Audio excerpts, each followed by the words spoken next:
Welcome back my YouTube channel IGNOU history education channel में आपका स्वागत है और हमेशा से स्वागत आपको करता रहेगा। आप पढ़ते रहिए, आगे की तरफ बढ़ते रहिए, मेरा यही रिक्वेस्ट है, विनती है, आग्रह है। जिस भाषा में समझिए। आज का टॉपिक है मेरा वेद। साहित्य के अंदर जो वेद आते हैं ना, वो वेद लिखते हैं, वेद पढ़ते हैं। ठीक है, आज हम लोग वेद के बारे में पढ़ेंगे। तो किसमें है इसको हम देखते हैं। इसमें जो हिस्ट्री हम दिखाया था, हिस्टोरी या इतिहास कहिए, इतिहास, इसके अंदर में हम देख रहे थे ऐतिहासिक काल।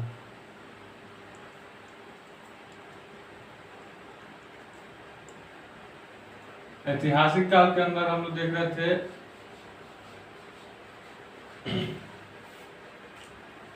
क्वाइन, सिक्का, अभिलेख। ये जो था पुरातात्विक में पढ़ते थे हम लोग।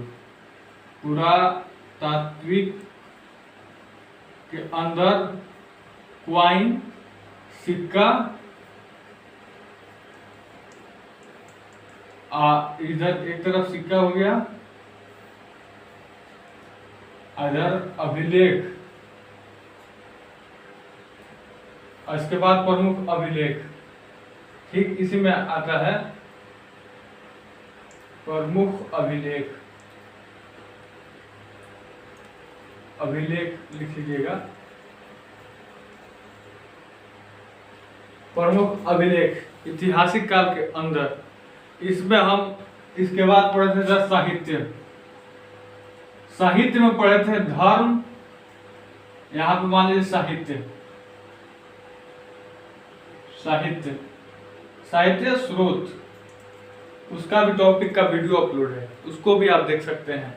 इसके बाद आते हैं साहित्य स्रोत में धार्मिक, धार्मिक और गैर धार्मिक। इसमें भी दो टॉपिक यहाँ पे छटा दीजिएगा, गैर धार्मिक,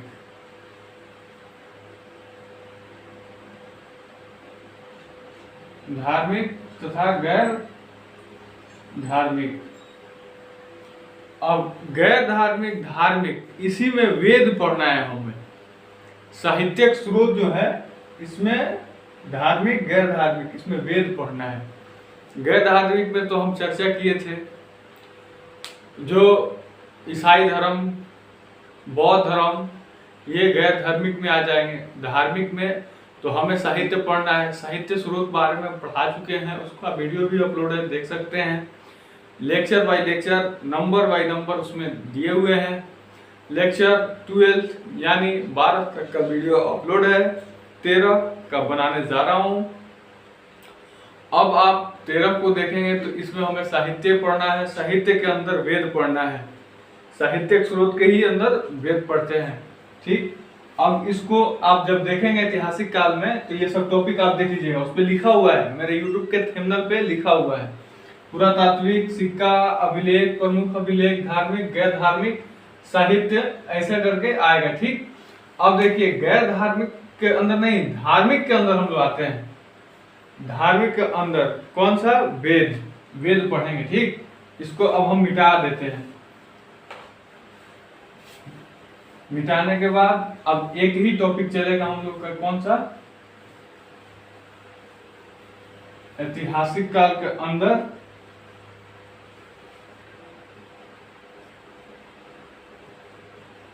साहित्य स्रोत। अब इसके अंदर वेद पढ़ना है। साहित्य स्रोत के अंदर धार्मिक, साहित्यिक स्रोत के अंदर धार्मिक, इधर गैर धार्मिक,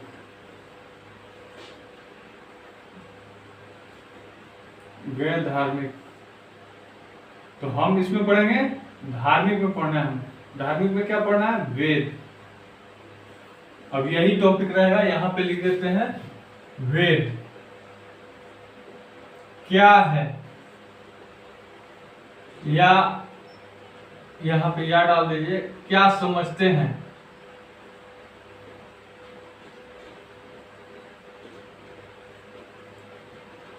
यानी इस सब का डिफिनेशन एक ही होगा। वेद क्या है, वेद के बारे में आप क्या समझते हैं, वेद पे एक टिप्पणी लिखिए। वेद से संबंधित अगर सवाल आपको आ जाए तो उसमें पढ़िएगा वेद क्या चीज है। अब मैं इसका लेक्चर देना शुरू करेंगे। बस इतना तो समझ में आएगा कि ये आया कहाँ से, वेद किस टॉपिक से आ रहा है, ये तो समझ में आ गया। अब इसमें आ गया वेद। वेद से आप क्या समझते हैं, तो वेद का डिफिनेशन है, वेद का शाब्दिक अर्थ, मतलब शब्द में अगर बोला जाए तो वेद का शाब्दिक अर्थ जो है उसको हम लोग ज्ञान कहते हैं। ज्ञान का भंडारा जहां हो उसे शाब्दिक अर्थ में क्या कहते हैं, ज्ञान कहते हैं। किसको, वेद को। ठीक, शॉर्ट में समझिए। अब देखिए वेद के हिसाब से अब इसमें 4 खंड डाल देंगे। ठीक, वेद। अब वेद को अपने से तो बना नहीं होगा, इसे भी कोई लिखा होगा। आज के डेट में डॉक्टर पीएचडी कर रहे हैं कि विषय में, वो ही लिख रहे हैं बुक्स वगैरह। तो उसी तरह पुराने ज्ञानी होते थे जो वेद लिखते थे। वेद पढ़ेंगे, वेद लिखाएगा। ठीक, तो वेद क्या है ये तो समझ लीजिए। शाब्दिक अर्थ में उसको क्या कहते हैं, ज्ञान कहते हैं, या ज्ञान होता है। अब इसको वेद क्या है, अब इसके प्रकार देखते हैं। वेद 4 प्रकार के होते हैं। कौन कौन से वेद, तो पहला वेद में हो गया ऋग्वेद, सामवेद, यजुर्वेद, अथर्ववेद। ये 4 वेद हो गए। वेद पढ़ने के बाद अब इसको लिखे कौन, तो उस समय ज्ञानी लिखे। तो ज्ञानी का उस समय क्या करते थे, जिस समय ऋग्वेद लिखा है उस समय ज्ञानी को होर्त कहते थे। जैसे गृह होता है ना, गृह, तो उस पर री होता है, तो उसको होर्त कहते थे। ऐसे होर्त, ये होर्ती जो है ज्ञानी को होर्त कहते थे उस समय। ठीक, किस काल, वेदिक। अब देखिए वेद पढ़ा रहे हैं, ठीक, इसे वेद या वैदिक काल भी कहते हैं। वेद को वैदिक काल से भी हम लोग जानते हैं। ठीक है, अगर कोई वैदिक काल लिख दिया, वैदिक काल से आप क्या समझते हैं, तो कंफ्यूज नहीं होना है, वेद को ही वैदिक काल कहते हैं। ठीक, सामवेद में ज्ञानी को क्या करते थे, उद्गाता कहते थे। उद्गाता, उसको देखिए ऐसे लिखते हैं, उद्गाता। उद्गाता कहते हैं ऋषि को, मतलब जो ज्ञानी होते हैं उन्हीं को सामवेद में उद्गाता कहते हैं। यजुर्वेद में अरु कहते हैं, अरु।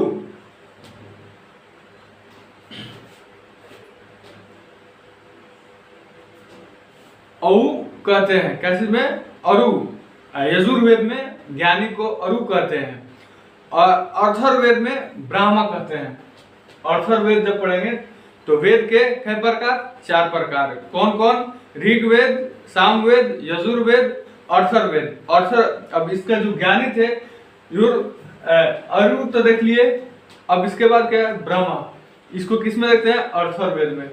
तो अथर्ववेद ऐसे लिख लीजिएगा, अथर्ववेद। अथर्ववेद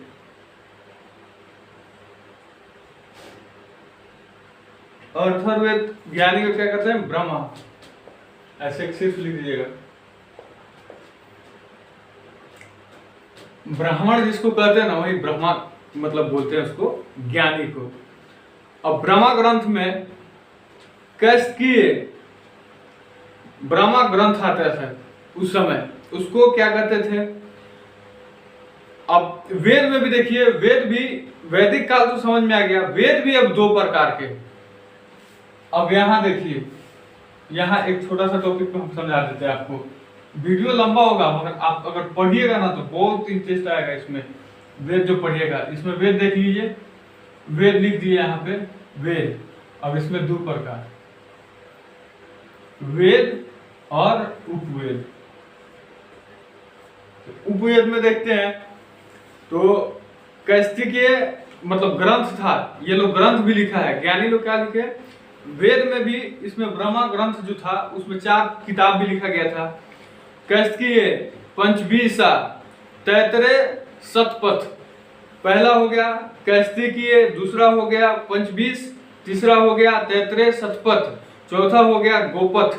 ठीक, अब देखिए उपवेद में आते हैं तो आयुर्वेद, गंधार वेद।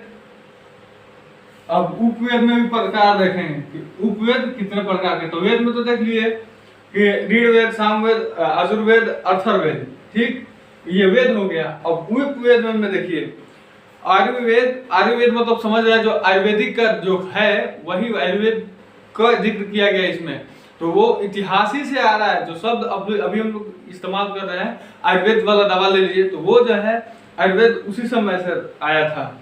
तो उपवेद में आयुर्वेद आएगा, गंधर्व वेद आएगा, उसके बाद धनुर्वेद आएगा, शिल्प वेद आएगा।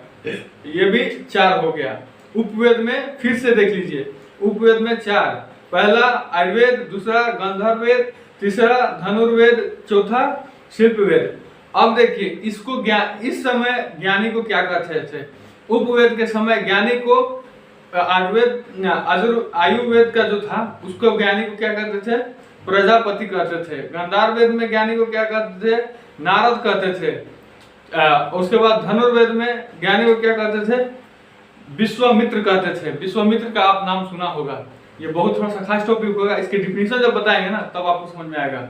अब देखिए शिल्प वेद में विश्वकर्मा कहते हैं, किसको, ज्ञानी को। अब देखिए वेद या वेदों का रचना ईश्वर ने की है। अब ये जो ग्रंथ है, ये किताब था, हमने देखा कि पत्थर में आर्य ऐतिहासिक में पत्थर पे लिख के मानव जो थे मर चुके थे, तो उसी समय ये वेद लिखा गया था। वेद पढ़ाएंगे ना बहुत आनंद आएगा, पढ़िए, रुकिए, वीडियो को छोड़ के भागिएगा नहीं। बहुत सारे बच्चे क्या करते हैं कि ज्यादा टॉपिक का है, कोई काम आ गया, वीडियो छोड़ के चले जाते हैं। आप छोड़िएगा तो फिर समझ में नहीं आएगा, शुरू से पढ़िए। देखिए अब देखिए वेद या वेदों को रचना ईश्वर ने की है। अब देखिए इसमें भगवान स्वरूप, मतलब इसको मान लीजिए ज्ञानी को, जैसे भगवान राम, वो भी सब कोई था, वो धरती पे आके ही ये सब हुआ है। ठीक है, अब देखिए ईश्वर ने की है। अतः वेद का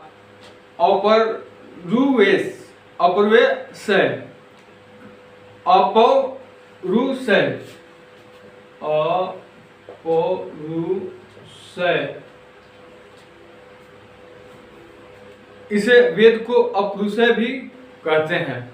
तो वेद, उपवेद में भी कितना, 4, वेद में भी 4, अथर्ववेद, वेद में ऋग्वेद, सामवेद, यजुर्वेद, अथर्ववेद। ठीक, उपवेद में आयुर्वेद, गंधर्ववेद, धनुर्वेद, शिल्पवेद। इसमें ज्ञानी को होतु, उर्दगाता, आयुर्व, ब्राह्मण कहते थे। इसमें वेद में उपवेद में ज्ञानी को, पहला में यजुर्वेद में प्रजापति, नारद, और धनुर्वेद विश्वामित्र, और शिल्प वेद में विश्वकर्म। ये ज्ञानी का नाम हो गए। ठीक, अब फिर से देखिए वेद या वेदों की चर्चा ईश्वर ने की है, अथवा वेद का अपरुषय भी कहा जाता है। वेद को ये भी नाम से जानते हैं, अपरुषय। ये थोड़ा सा ऐतिहासिक नाम है, जबान लटपटा जाता है बोलने में। ठीक, अब देखिए गुप्त काल में कृष्णा वेद व्यास का नाम सुने होंगे। वेद व्यास वेदों का संकल्प किया है। प्रारंभ में वेदों की संख्या 3 थी, मतलब जब शुरू किया गया था उस समय 3 था, आगे चल के 4 हुआ। 3 में वही ऋग्वेद, सामवेद तथा यजुर्वेद थी। अतः वेद की त्रिय कहा जाता है, मतलब ये 3 वेद थे, त्रिय भी इसको कहा जाता था। आगे चल के ये चौथा हुआ जो कि अथर्ववेद के नाम से हम लोग जानते हैं।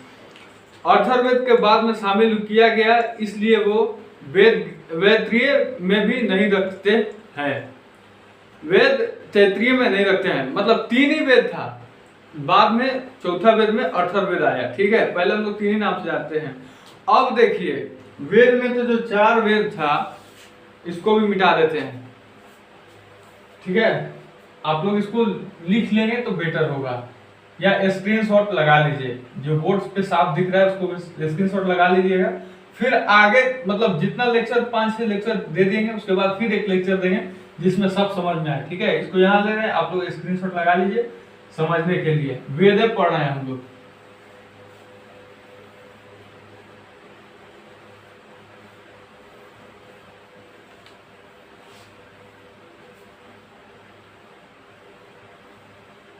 ऐतिहासिक काल में ही पढ़ रहे हैं, इतना याद रखिएगा। ठीक है,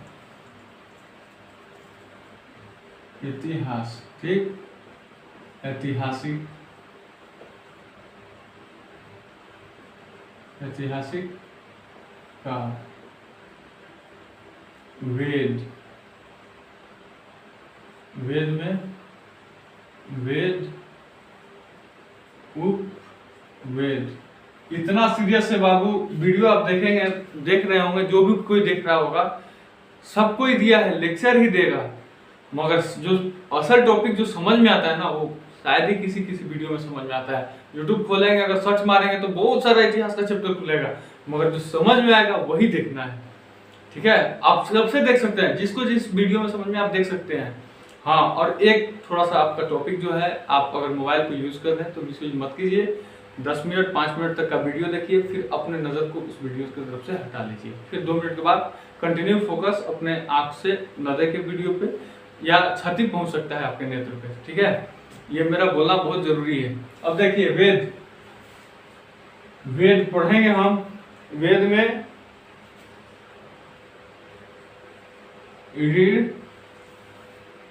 ऋग्वेद आधा ग है पहला, दूसरा में हो गया सामवेद, सामवेद, तीसरा यजुर्वेद, यजुर्वेद, चौथा जो है अर्थर्वेद,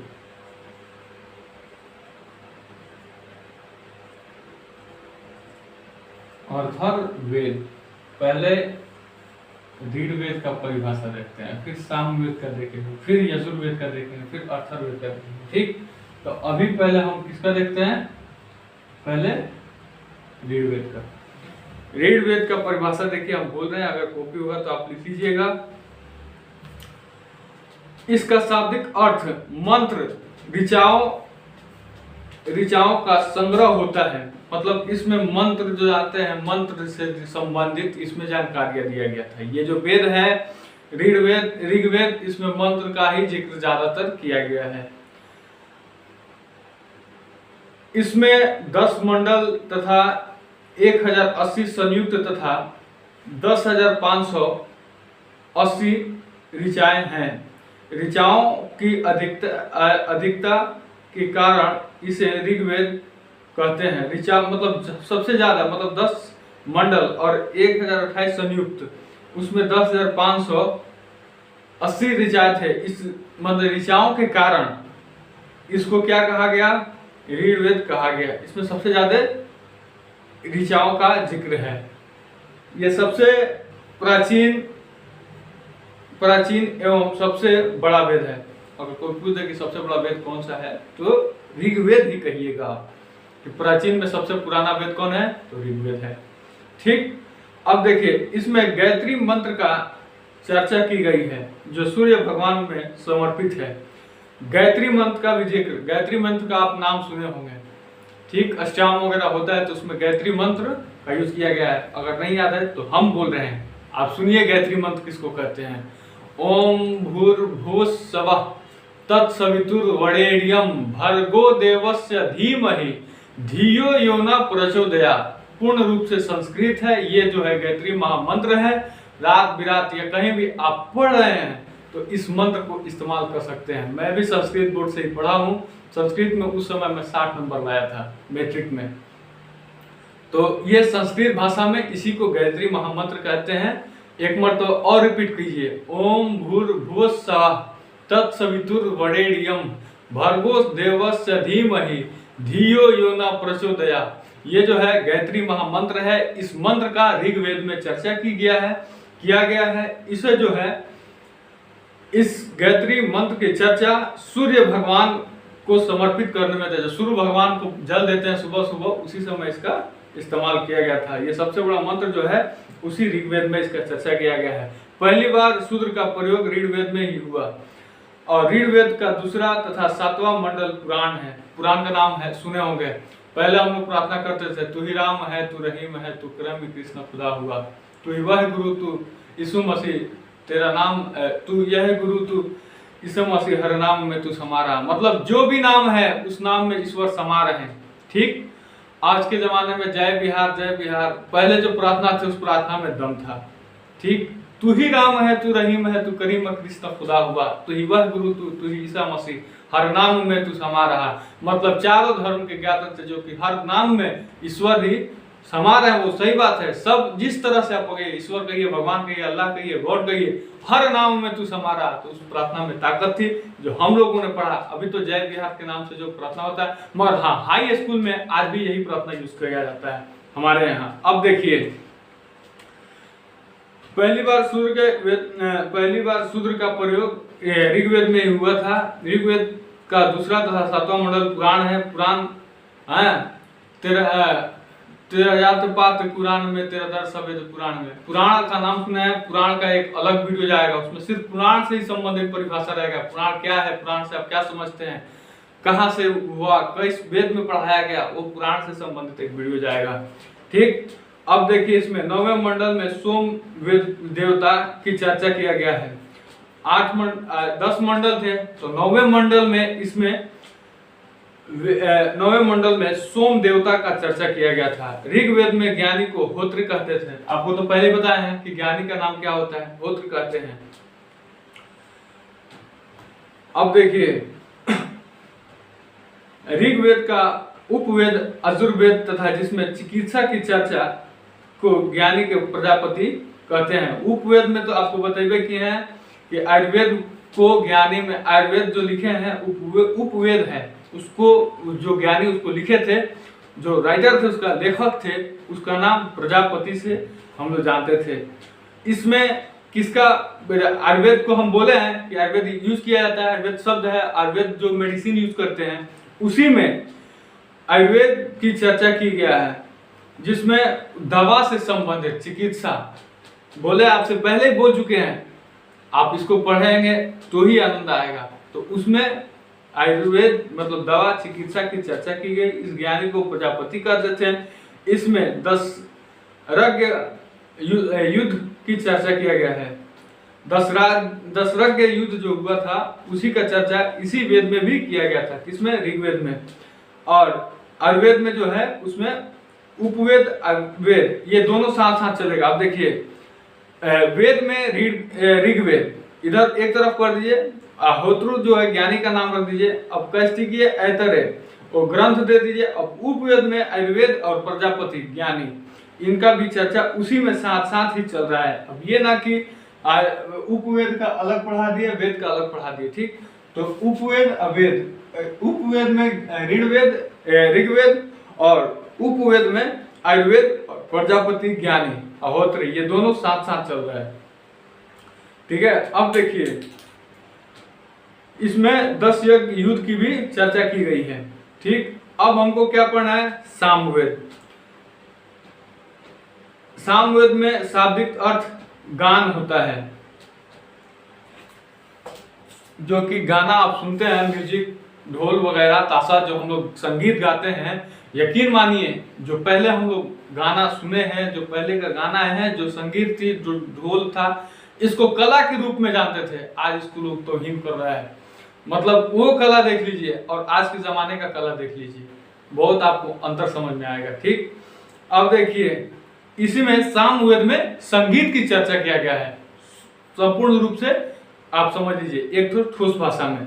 सामवेद में शाब्दिक अर्थ गान होता है। इसमें 1875 मंत्र हैं, किंतु वास्तव में 99 मंत्र ही सामवेद के हैं। बाकी मंत्र सामवेद के भारतीय संगीत के 7 स्वर हैं।